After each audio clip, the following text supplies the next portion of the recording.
Bonjour à tous. Aujourd'hui, on va lire le 5e chapitre du conte Jacques et le haricot magique. C'est la fin de la première partie. Regardez l'image. Qui voit-on sur l'image? On voit Jacques.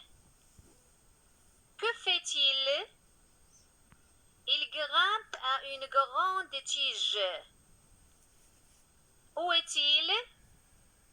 Il est très haut. On ne voit pas le sol.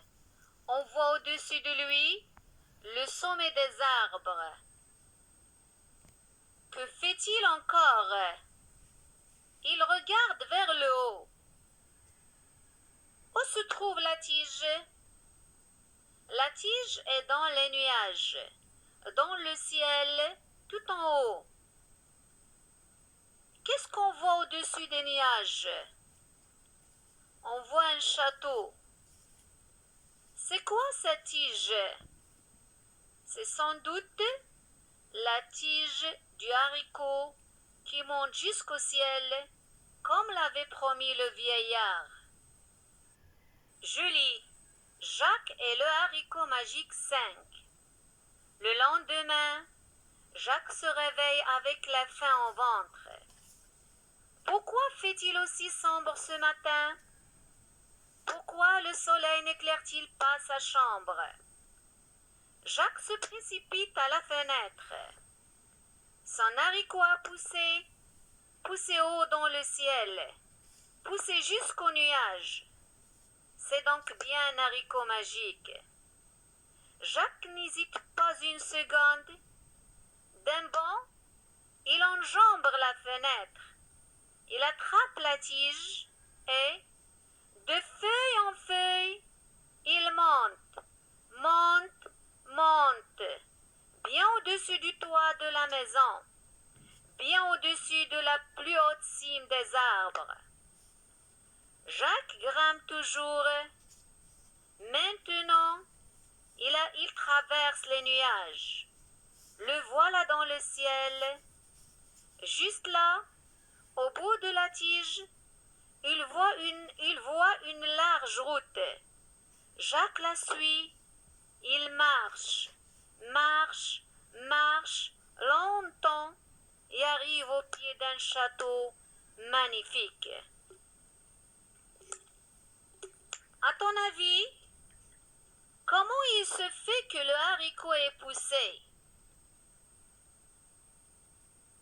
Réponse: on sait seulement que ce n'est pas Jacques qui l'a planté la nuit. Est-ce sa maman? Peut-être. Quand elle l'a jeté, elle est tombée dans la terre. Il a pu pousser. Ouvrez vos livres. Je lis Jacques et le haricot magique 5. Le lendemain, Jacques se réveille avec la faim au ventre. Pourquoi fait-il aussi sombre ce matin? Pourquoi le soleil n'éclaire-t-il pas sa chambre? Jacques se précipite à la fenêtre. Son haricot a poussé, poussé haut dans le ciel, poussé jusqu'aux nuages. C'est donc bien un haricot magique. Jacques n'hésite pas une seconde. D'un bond, il enjambe la fenêtre. Il attrape la tige et, de feuille en feuille, il monte, monte, monte, bien au-dessus du toit de la maison, bien au-dessus de la plus haute cime des arbres. Jacques grimpe toujours.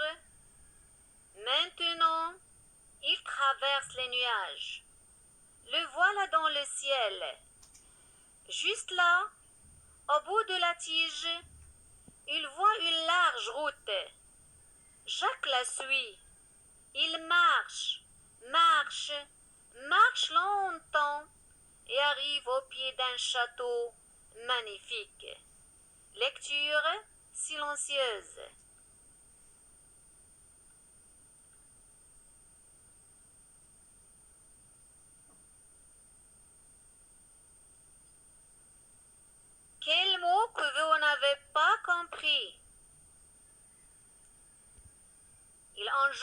la fenêtre, ça veut dire il passe la jambe par-dessus.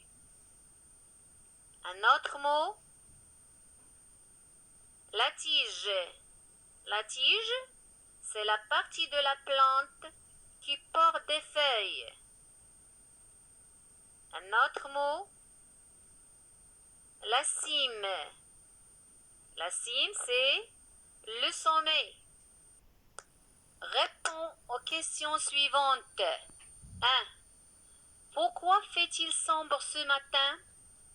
Pourquoi le soleil n'éclaire-t-il pas la chambre de Jacques?